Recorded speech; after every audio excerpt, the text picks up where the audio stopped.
You clicked on this video because deep down you already know the truth. Saying yes to every project isn't helping your freelance career, it's hurting it.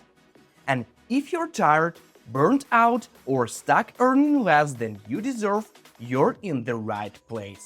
I went from taking $5 job to earning over $100 an hour on Upwork, with premium clients, long-term contracts, and full control over my time. But the biggest turning point, it wasn't learning a new skills or upgrading my portfolio. It was learning to say no. There is this idea that the way to grow as a freelancer is to grab every job that comes your way. More jobs, more money, right? Not quite. There is a hidden cost no one talks about. Your energy, your time, and worst of all, your reputation. Sit back, relax, let's dive in.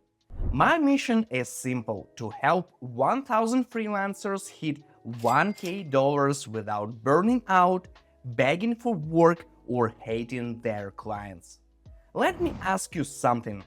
Have you ever taken a project just because you were afraid of not having work? Maybe it was low paying, out of scope, or with a client who gives you a weird feeling, but you said yes anyway. Yeah, I've been there too. Early on, I thought freelancing meant never say no. I believed that if I rejected a job, I might never get another one. That fear made me take jobs that drained me, underpaid me, or just didn't align with the career I wanted. And guess what? It kept me stuck. The turning point came after a project where the client kept changing the scope, asking for discounts, and calling me at weird hours.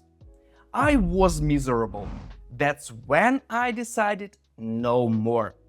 If freelancing is about freedom, then I needed to start acting like I was in control.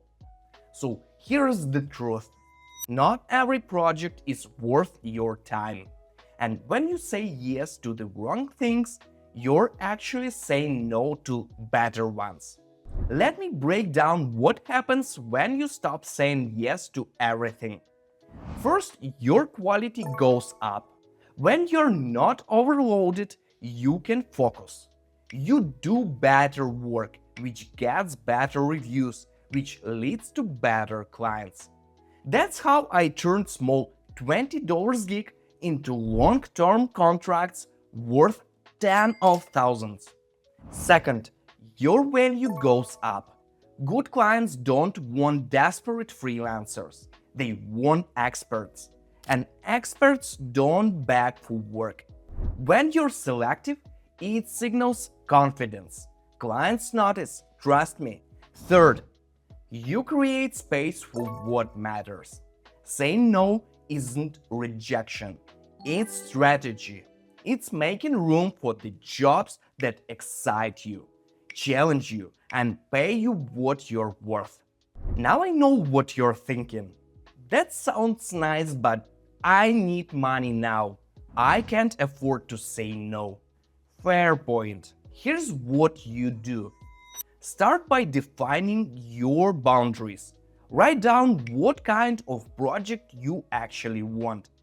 What industries, what rates, what type of clients. If a job doesn't hit those targets, it's a no. Then build a financial cushion. If you watched my other videos on freelancing finances, you know this already. Saving up gives you the power to wait for good jobs instead of taking bad ones out of fear. And most importantly, practice saying no. You don't need a perfect excuse.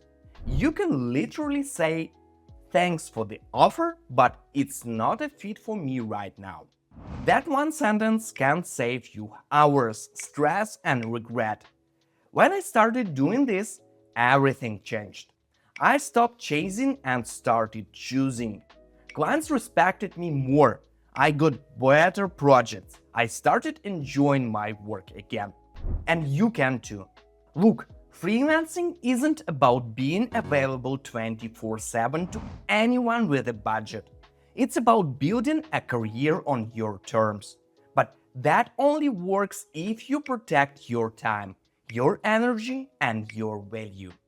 So, next time you get an invite or a message that doesn't feel you right, don't be afraid to walk away. Saying no doesn't close doors, it opens better ones. If this helped you, hit subscribe, it tells me to keep making videos like this. I made a free guide to help you grow your freelance income. You will find the link in the description.